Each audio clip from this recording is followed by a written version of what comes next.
Welcome back ناظرین. ناظرین break پہ جانے سے پہلے میں نے عرض کی تھی کہ ہم جب واپس آئیں گے تو جو اسلام آباد کچہری حملہ ہے اس پر بات کریں گے, اور اس کے ساتھ جڑا ہوا جو معاملہ ہے وہ سری لنکن ٹیم کا تھا, کیونکہ آپ جانتے ہیں کہ جب یہ حملہ ہوا اس وقت اسلام آباد ٹیم جو سری لنکن ٹیم تھی وہ اسلام آباد میں موجود تھی, اور کہا یہ جا رہا تھا کہ یہ ایک دفعہ پھر جو لاہور میں 2007 میں جو سری لنکن ٹیم پر حملہ ہوا تھا اس کے بعد جو پاکستان سے کرکٹ جو ہے وہ ختم ہو گئی تھی, یہ اس طرح کی ایک کوشش کی گئی. اور اسی وقت آپ کو یہ بھی یاد ہوگا کہ وانا کے اندر سانحہ پشاور کو دوبارہ سے جسے کہہ لیجئے ایک طرح سے کرنے کی کوشش کی گئی, لیکن یہ دونوں حملے ناکام بنا دیے گئے. اگرچہ کہ جو وانا والا معاملہ ہے اس کو کلیئرنس کے لیے ایک دن کا ٹائم لگا, لیکن باحفاظت تمام تر جسے کہہ لیجئے کیڈٹس اور اساتذہ کرام کو سیف اس کے اندر پیسج کے ساتھ باہر نکال لیا گیا. البتہ جو کچہری میں دھماکہ ہے, چونکہ اس کو جب راستہ نہیں ملا تو اس نے پولیس سے گاڑی ٹکرا دی اور اس میں شہادتیں بھی ہوئیں اور بہت سے لوگ زخمی بھی ہوئے. لیکن اس کے بعد ایک بہت بڑا مسئلہ پھر سے وہی آیا کہ چونکہ ایک جو آپ کی دوست ملک کی ٹیم آپ کے ہاں موجود ہے, اور ایسے میں اگر دہشت گرد جو ہے وہ اسلام آباد کے اندر تک سٹرائک کرنے میں کامیاب ہو جاتے ہیں تو بہت سے سوالات اٹھ کھڑے ہوتے ہیں. اسی معاملے کو سولو کرنے کی کوشش کی گئی, اور سری لنکن صدر نے اس میں بڑا اہم کردار ادا کیا. انہوں نے پلیئرز کو فون کر کے انہیں دہشت گردی کے خلاف کھڑے ہونے کا درس دیا, جس کے بعد سری لنکن ٹیم نے فیصلہ کیا کہ وہ پاکستان ہی میں رہیں گے. اس وقت مجھے جوائن کر رہے ہیں احمد قریشی صاحب, یہ اسپورٹس جرنلسٹ ہیں, بڑی گہری نگاہ رکھتے ہیں اسپورٹس کے معاملات پہ. قریشی صاحب مجھے یہ بتائیے کہ جو سری لنکن ٹیم تھی وہ کیا کرنا چاہ رہی تھی جیسے یہ دھماکہ ہوا, اس کے بعد ان کے کیا جسے کہہ لیجئے کہ ان کے کیا جسچرز تھے, اور کیا وہ واپسی کا راستہ اختیار کر رہی تھی, جس کے بعد یہ سارا معاملہ جو ہے وزیر داخلہ کو اور پی سی بی کے چیئرمین کو ڈیل کرنا پڑا؟ دیکھیں, اسلام آباد کچہری کا جب انسیڈنٹ ہوا تو سری لنکا کی ٹیم کیونکہ سری لنکا میں موجود تھی, اور سری لنکا کی ٹیم وہ ٹیم ہے جس پہ 2009 میں اٹیک ہوا تھا لاہور میں. تو اس دھماکے کے بعد سری لنکن کرکٹ ٹیم کے جو 8 پلیئرز ہیں ان کو کافی زیادہ جو ہے وہ ڈر محسوس ہوا, اور ان کو لگا کہ شاید سیکیورٹی کنسرنز ان کو شاید فیل ہوئے, جس کا انہوں نے اپنے بورڈ کو آگاہ کیا, اور ان کے بورڈ نے فوراً ریچ آؤٹ کیا پاکستان کرکٹ بورڈ کو. اس کے بعد جب محسن نقوی صاحب تک یہ بات پہنچی تو انہوں نے اس معاملے کو اپنے طور پہ ہینڈل کرنے کی کوشش کی. وہ جہاں پہ اسلام آباد میں سری لنکا کی کرکٹ ٹیم ٹھہری ہوئی ہے وہاں پہنچے, ہائر مینجمنٹ سے ملے سری لنکا کی کرکٹ ٹیم کی.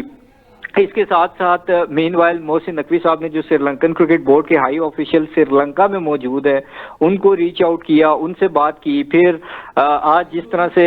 سینٹ میں محسن نقوی صاحب نے بتایا کہ فیلڈ مارشل صاحب نے ذاتی طور پہ اس چیز میں انٹرسٹ لیا, اور انہوں نے جو سیکٹری خارجہ ہیں سری لنکا کے ان سے بات کی اور ان کو ایشور کرایا کہ سری لنکن کرکٹ ٹیم کی سیکیورٹی پہ کسی قسم کا کوئی کمپرومائز نہیں ہوگا. آلریڈی میک شور کیا گیا ہے کہ ان کو پریزیڈنٹ لیول کی سیکیورٹی پرووائڈ کی جائے. تو جب فیلڈ مارشل بھی اس میں انگیج ہوئے, محسن نقوی صاحب بھی انگیج ہوئے, تو پھر جو گورنمنٹ ہے سری لنکا کی انہوں نے پیغام دیا بورڈ کو کہ آپ پلیئرز کو کہیں کہ وہ میک شور کریں کہ یہ دورہ کمپلیٹ کرنے کے بعد وہ واپس جائیں, کیونکہ اگر اس طرح سے سری لنکا کا کوئی بھی پلیئر واپس جاتا ہے تو اس سے پاکستان کی ریپوٹیشن بھی خراب ہوگی, اور اس کے ساتھ ساتھ پاکستان اور سری لنکا کے جو تعلقات ہیں نہ صرف کرکٹ کی حد تک بلکہ نیشن ٹو نیشن بھی کافی حد تک افیکٹ ہو سکتے ہیں. تو اس کے بعد پھر سننے میں یہ بھی آیا تھا کہ مجھے میں معذرت چاہوں گا, ٹھیک ہے آپ نے بتا دیا کہ اس وقت سچویشن, میں وہی صاحب تھوڑا شارٹ کومنٹ ایک منٹ کی بات ہم کر پائیں گے. آج محسن نقوی صاحب نے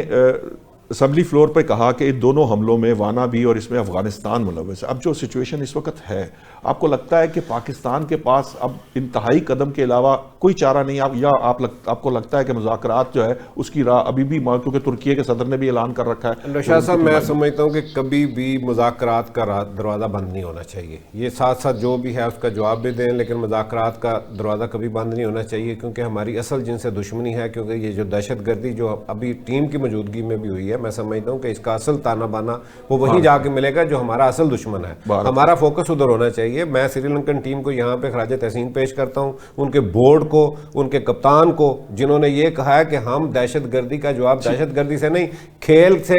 کھیل کے جذبے کے ساتھ دیں گے اور ہمیں پاکستانی عوام کی محبت پہ، ان کے خلوص پہ، ان سے جو ہے نا پورا یقین ہے کہ ہمارا وہ خیال بھی کریں گے اور ہم یہاں کھیل کے جائیں گے۔ یہ آپ وحید صاحب کی بات سے ایگری کرتے ہیں کہ مذاکرات بھی جاری رکھنے یا آپ نہیں، میں تھوڑا سا اس میں انہیں چونکہ بڑا شارٹ، میں ان کو 1980 سے میں دیکھ رہا ہوں جب شوروی زندہ آباد کے وہ نعرے لگایا کرتے تھے۔ افغانی لوگ کوئی، مجھے نہیں لگتا، میں تو 20 سال سے یہ کہہ رہا ہوں کہ یہ لوگ ہمارے لیے تب بھی ہمیں پسند نہیں کرتے تھے، انڈیا کے ساتھ بزنس کرتے تھے، ہندوؤں کے ساتھ، سکھوں کے ساتھ بزنس کرتے تھے، اور 1980 میں ان کی شاپ سی کاروبار تھے ان کے ساتھ، اور تب سے ہی ہمارے مخالف تھے۔ لیکن ہم نے جو رویہ اپنایا وہ عین مسلمانوں والا تھا اور بڑی محبت کا مظاہرہ کیا جس کے وہ متحمل نہیں ہے۔ ہمارا وقت اب ختم ہو گیا ہے، میں شاید کنکلوڈ بھی نہیں کر پاؤں گا، مجھے اجازت دیجیے، کل نیکسٹ منڈے سے پھر آپ سے ملاقات ہوگی 8 بجے، پھر ہم نئے موضوعات کے ساتھ تشریف آپ کی خدمت میں پیش کریں گے۔